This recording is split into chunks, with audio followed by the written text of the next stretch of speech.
écoutez-moi très bien. Je serai très perplexe et mon explication sera un peu compliquée. Donc, prêtez l'oreille à écouter. Nous savons que toute tribu, tout peuple, supposons en Côte d'Ivoire, il y a des peuples qui se sont donné un nom de trône sur leur peuple.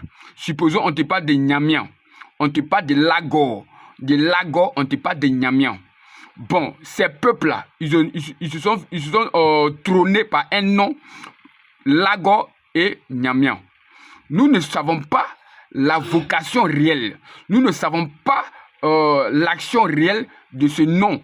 Or, l'action de ce nom nous oriente à un Dieu d'une action. Mais quel Dieu? Nous savons que c'est une action à un esprit. Un esprit est un Dieu. Un esprit là, quand on dit Lagor, on dit Dieu là. C'est que nous l'avons pris comme un Dieu. Nous avons pris cet esprit là comme un Dieu. Mais quelle est l'action? Quel est le mouvement? Quelle est la vocation de cet esprit-là? Que nous sommes fait baptiser depuis des générations, des ères, des temps, qui nous fait fonctionner dans notre ADN, qui nous fait fonctionner dans notre vie. Et qu'on en dit Lagor, on te dit Nyamian. Et c'est ce baptême-là, ça dure depuis des milliers d'années. Et sûrement, ça a une vocation. Effectivement, ça a une vocation.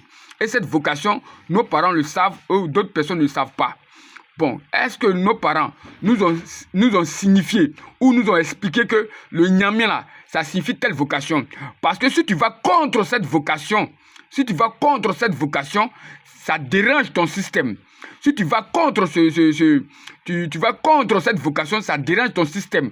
Parce que chaque nom qui était donné par des peuples, là, quand on te parle, c'est des grands peuples, hein, on te parle des Akans, on te parle des Nyamian, on te parle un peuple de l'Ouest, on te dit les Lagos. Donc, c'est pas en fait c'était donné. Et c'est pas cette action-là qu'on y reconnaît. Mais la vocation ne change pas. Mais la vocation-là doit être ajoutée, doit être suivie, doit être conduite par un esprit de Christ, qu'on a un esprit de lumière, de bonne compréhension. Donc, ce n'est pas de se déconnecter, ce n'est pas de rejeter la vocation, ce n'est pas le sens, ça n'a pas de sens de rejeter la vocation, mais c'est d'ajouter à la vocation un recadrement,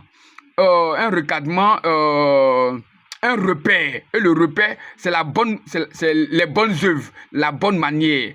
Est-ce que vous comprenez? Ce n'est pas de jeter comme... Nous avons mal compris quelque chose.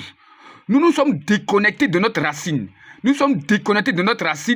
Or, notre racine, par exemple, le nom qui nous a été donné, nous donne un sens de vocation. C'est dans cette vocation-là qu'on te reconnaît. Quand vous parlez de Dieu d'Abraham, là, le Dieu d'Abraham, là, vous ne savez pas ce qu'est Abraham, là, quel lien le nom signifie, quel lien ça signifie depuis la naissance de leurs parents, des généalogies, vous ne savez pas, vous ne connaissez pas. Lui n'est pas déconnecté, hein, mais c'est vous qui êtes déconnectés. C'est vous qui êtes déconnectés de pour vous, parce que Abraham se reconnaît, l'esprit d'Abraham se reconnaît par la vocation de ses ancêtres.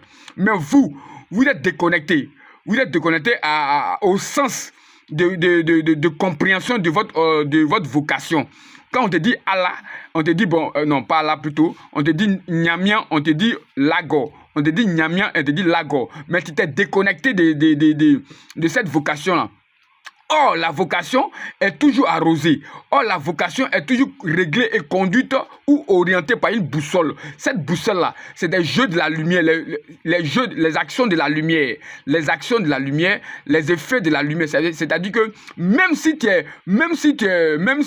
la vocation te dit que tu es mécanicien, parce que Joseph a dit à ses frères, si Pharaon vous demande qu'est-ce que vous faites, dites que vous êtes éleveurs, dites que nous sommes éleveurs, parce que notre père Jacob, qui est Israël, est éleveur.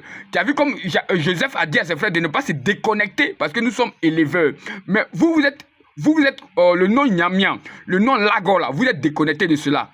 Or, ce n'est pas le fait de se déconnecter, mais c'est d'ajouter des actions lumière, des actions positives. On te dit que tu es éleveur, mais dans ton élevage là, il faut ajouter la bienveillance, il faut ajouter l'honnêteté, il faut ajouter la vérité. Mais vous, tellement qu'on nous a mal prêché, on nous a mal éduqués dans notre compréhension des lectures bibliques ou coraniques, on nous a embrouillés, on s'est déconnecté. Or, ce n'est pas de se déconnecter, c'est d'ajouter des actions positives, c'est d'ajouter des effets positifs à l'action à la vocation qui nous a été attribuée. Voilà. On te dit de laisser ta coutume, mais ta coutume te lie dans ta gêne, te lie dans des milliers d'années, des siècles. Mais pourquoi en ce moment tu ne te déconnectes pas de ton peuple? Pourquoi en ce moment tu ne te déconnectes pas de tes ancêtres? Pourquoi en ce moment tu ne te déconnectes pas de tes parents? Il faut te déconnecter de tes parents. Il faut te retrouver en Israël. Il faut te retrouver dans le village d'Abraham. Parce qu'en ce moment, au moins on reconnaît que tu t'es déconnecté. Mais tu t'es déconnecté où? Mais puis tu es toujours... Tu vas voir tes parents, tu vas voir ton village. Mais c'est qu'il y a un problème. Il y a une opposition spirituelle. Voilà, c'est ce que j'essaie de vous rectifier. Donc, il y a une vocation. Quand on te dit Nyamian, quand on te dit Lagola, c'est une vocation. Peut-être un exemple. D'après ceux qui disent Lagos, ils ont un sang chaud ou bien un sang réveillé. Mais le sang réveillé là, il faut mettre la positivité dedans. Il ne faut pas faire un sang réveillé mais de rébellion. Mais il faut avoir un sang chaud de compréhension et de vérité. Bon, lui qu'on appelle Nyamien là, peut-être on te dit qu'il faut être soumis. Mais tu es soumis, mais tu es hypocrite dans ta soumission. En ce moment, il y a un problème. C'est là. Donc, réfléchissez à cela. Donc, le nom là, on ne doit pas rejeter la vocation. Mais c'est d'ajouter à la vocation la bonne manière. Merci bien. C'était le Baba Yaga d'Afrique, le souverain sacrificateur.